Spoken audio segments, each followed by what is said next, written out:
In today's video, I'm going to teach you how to log into Discord. We'll walk through the standard browser login, then I'll show you the fast and secure QR code method using your phone. Let's start in a web browser.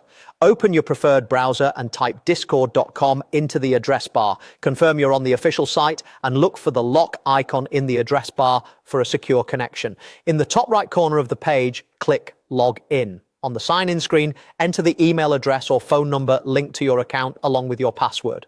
Take a second to double check for typos, make sure caps lock isn't on, and if you're using a phone number, include the correct country code if needed. When everything looks good, click Log In. If you're prompted for two-factor authentication, that means your account has an extra layer of protection. Open your Authenticator app and enter the current 6-digit code exactly as shown.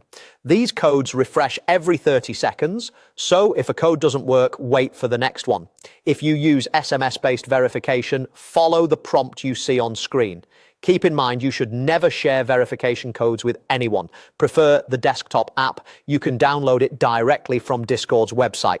The sign-in process is identical. Open the app, click Login, enter your email or phone number and password, and complete two-factor authentication if asked. Once you're in, the app can keep you signed in on that device until you choose to log out. Now, let's use the QR code method for a quick login. On your computer, go to discord.com/login and you'll see a QR code on the page.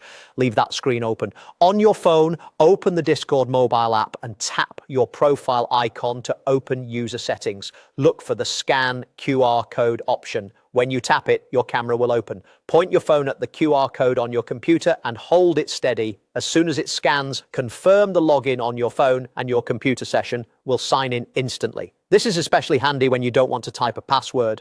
For safety, only scan codes you trust, keep the code visible only to you, and remember that QR codes expire after a short time to protect your account. That's all there is to it. Whether you use a browser, the desktop app, or the QR code method, you can sign in quickly and securely and get right into your servers, chats, and communities.